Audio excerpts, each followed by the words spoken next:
Shalom saudara. Saudara yang terkasih, di dalam 1 Korintus pasal 4 ayat 6 sampai 21, Rasul Paulus berbicara tentang kerendahan hati.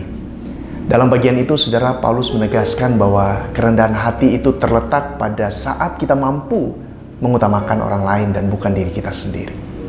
Saudara, Paulus sadar betul bahwa dalam panggilannya sebagai seorang rasul, ia tidak lagi mempertahankan apa yang menjadi haknya.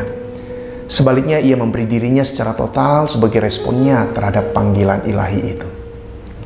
Nah saudara, sejujurnya kesombongan adalah sifat yang paling mudah menghinggapi seseorang yang memiliki jabatan atau kekuasaan tertentu.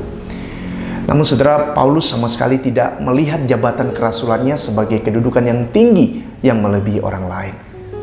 Justru sebagai rasul, Paulus sangat menyadari kerendahannya dibanding yang lain. Nah saudara yang terkasih, merasa memiliki martabat yang tinggi, harga diri, jabatan, dan kekuasaan seringkali membuat seseorang itu mudah jatuh ke dalam kesombongan. Bahkan dalam kesombongannya seseorang itu dapat bersikeras mengatakan bahwa dia adalah seorang yang rendah hati, saudara. Nah saudara, di sisi yang lain banyak juga orang yang berpikir bahwa ketika ia sudah berjasa melakukan sesuatu bagi orang lain, bersedia berkorban bagi orang lain, itu sudah merupakan kerendahan hati. Dan karena itu ia berhak menuntut sesuatu sebagai balasannya, saudara. Namun saudara, kerendahan hati tidak pernah dimulai dari sikap menuntut. Kerendahan hati hanya bisa muncul dari hati yang besar yang mau menyadari bahwa sebenarnya diri kita bukanlah siapa-siapa.